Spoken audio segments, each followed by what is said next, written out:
Assalamualaikum warahmatullahi wabarakatuh. Baik, kita masuk ke tema selanjutnya yang kita ambil dari nasihat-nasihatnya Seneca. Setelah kehidupan, sekarang kita bahas perjuangan. Jadi usaha, upaya kita dalam mencapai hidup yang versi terbaik, the best version of our life. Gimana caranya kita memperjuangkan hidup ini biar hidup ini bermakna dan kita puas dengan hidup kita.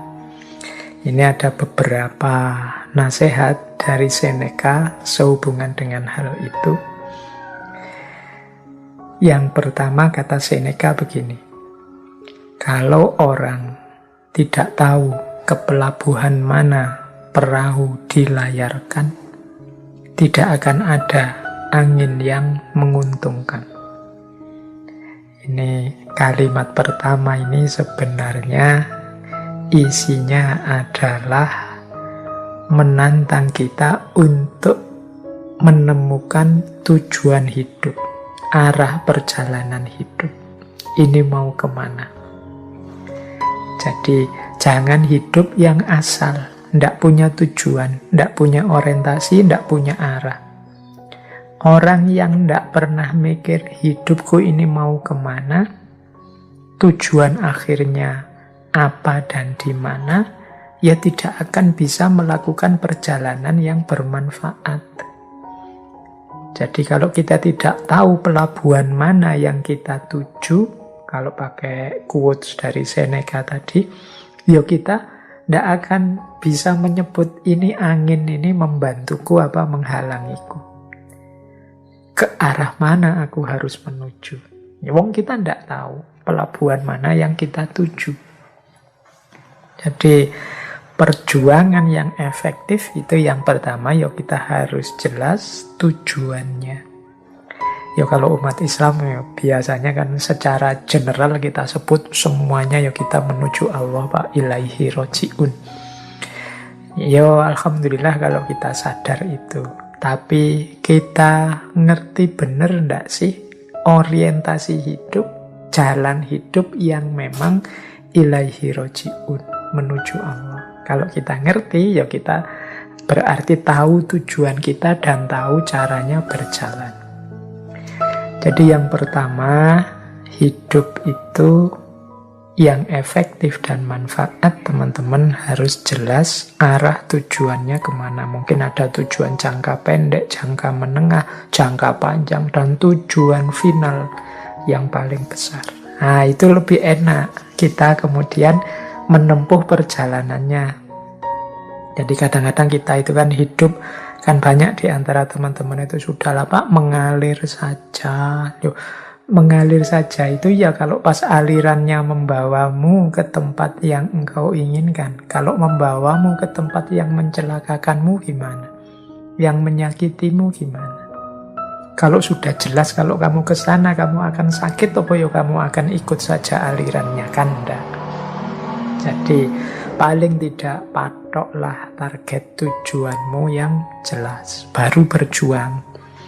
Jadi kalau mau berjuang mati-matian, saya akan berjuang mati-matian memperjuangkan hidup saya, Pak, hidup atau mati. Lah terus mau berjuang kemana? Targetnya apa? Indikatornya apa, teman-teman sudah sukses dalam perjuangan itu? Saya, Pak, yang penting nanti jadi pegawai negeri, punya istri cantik, punya rumah, punya mobil, punya anak yang lucu-lucu.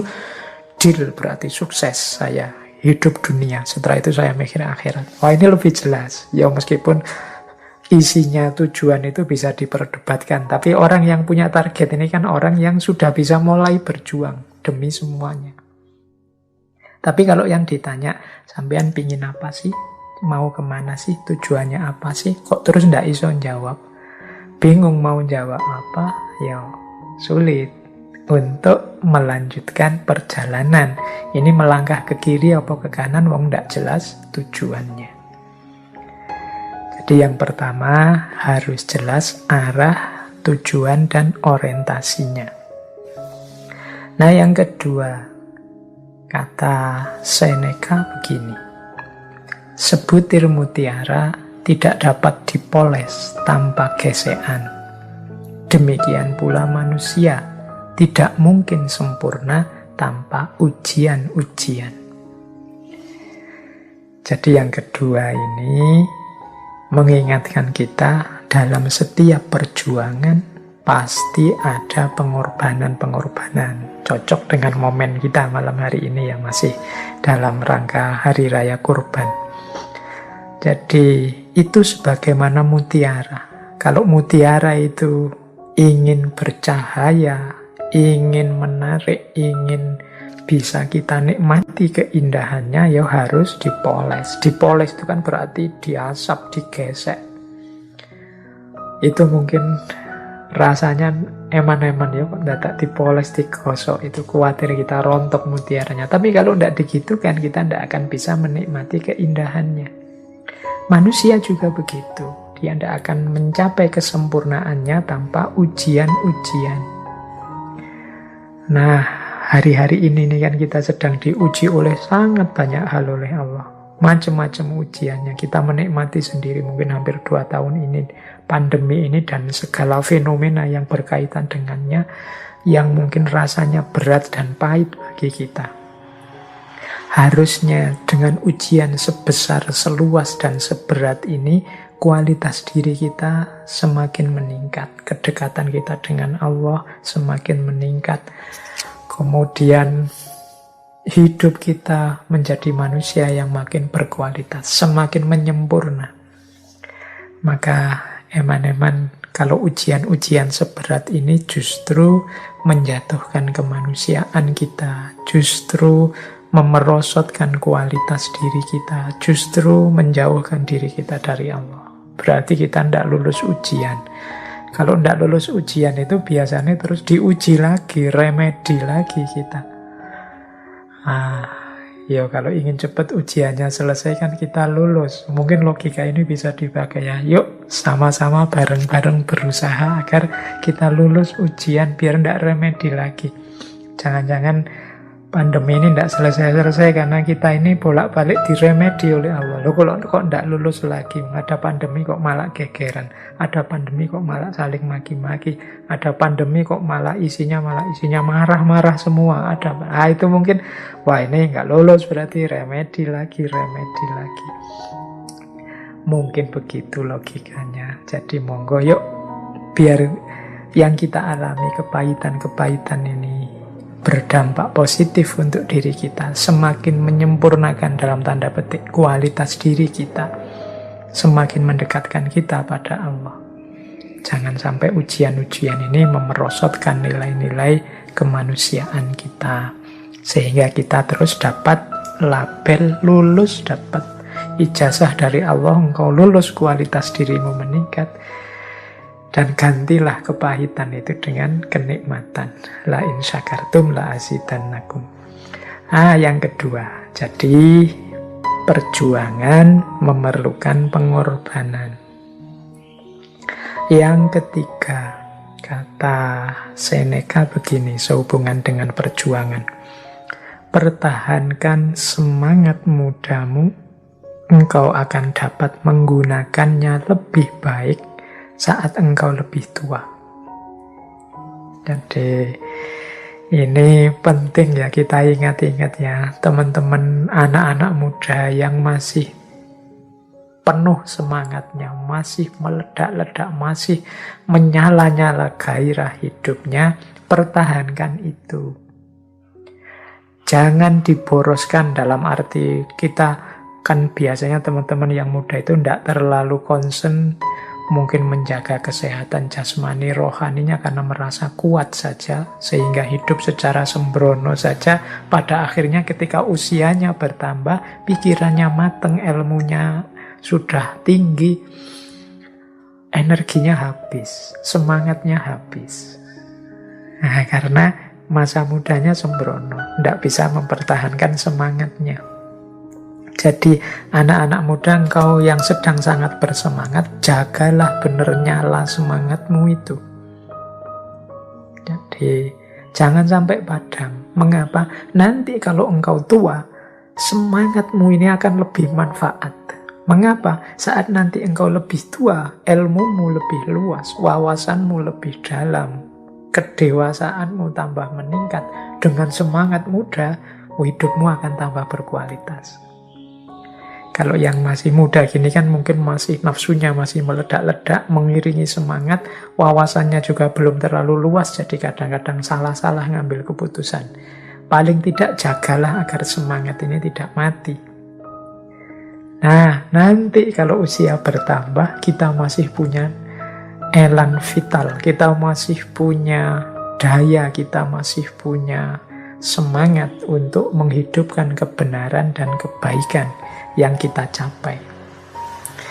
Ini pesan juga untuk teman-teman muda, untuk menjaga semangat itu antara lain kita jaga kesehatan jasmani rohani kita. Jangan hidup sembarangan. Kadang-kadang saya ada teman 1-2 itu ketika usianya belum terlalu tua, sudah mendapat penyakit macam-macam, akhirnya tidak ada di usia muda. Eman-eman kalau orang-orang yang berkualitas ini kemudian menghamburkan semangat hidup dengan sembrono pada saat dia sangat dibutuhkan, dia kurang bisa memberi manfaat karena semangatnya sudah padam, sudah sakit-sakitan, dan lain sebagainya. Jadi perjuangan juga harus taktis. Pertahankan semangat muda, karena kita akan membutuhkannya saat umur kita bertambah, saat kita lebih dewasa. Jadi jangan dikira kalau nanti tua ya berarti sudah selesai Pak, tenaganya berkurang, energinya berkurang, ya, tapi semangat tidak boleh berkurang. Baik, itu yang ketiga, rumus dalam perjuangan. Kemudian yang keempat, Seneca bilang begini, kalau ini untuk situasi yang khususnya menghadapi orang lain. Kata Seneca begini, kalau engkau manusia, hargailah mereka yang mengupayakan hal-hal besar meskipun kemudian gagal. Kita ini kan dalam hidup ini berarti kita sama-sama pejuang, sama-sama orang yang sedang berjuang dalam hidup ini. Orang lain juga pejuang, kita juga pejuang. Sesama pejuang, mari saling menghormati, mari saling menghargai. Berarti mari kita hormati, kita hargai orang lain yang juga sedang berjuang, meskipun kemudian mereka gagal. Mengapa? Ya karena orang yang mau berjuang, orang yang mau mengupayakan perubahan-perubahan untuk hidupnya menjadi semakin baik di level apapun, ini saja sudah membuktikan mereka manusia yang berharga. Kan rumusnya memang manusia itu kuasanya hanya sampai level berusaha. Hasil atau tidak, sukses atau tidak, itu di luar ranah kita sebagai manusia. Tuhan yang menentukan, Allah yang menakdir hasilnya apa. Jadi begitu manusia ini mau berjuang, berupaya menghasilkan hal-hal besar baik untuk dirinya maupun untuk masyarakatnya, dia sudah layak untuk kita hormati, apapun bentuknya. Jadi dia layak untuk mendapatkan penghormatan dari kita. Jadi teman-teman, untuk perjuangan ini berarti ada 4 rumus dari Seneca. Yang pertama, tegaskan tujuan. Yang kedua, siaplah berkorban. Yang ketiga, pertahankan semangat. Dan yang keempat, hargailah sesama yang juga berjuang. Oke, untuk malam hari ini saya cukupkan sekian dulu. Mohon maaf kalau ada yang kurang berkenan, mungkin satu dua kekurangan apa, mohon dimaklumi. Kalau ada kekhilafan, kealpaan yang teman-teman ngerti benernya seperti apa, ya silahkan disampaikan. Kurang lebihnya mohon maaf. Wallahul muwaffiq, wallahu a'lam bissawab. Wassalamualaikum warahmatullahi wabarakatuh.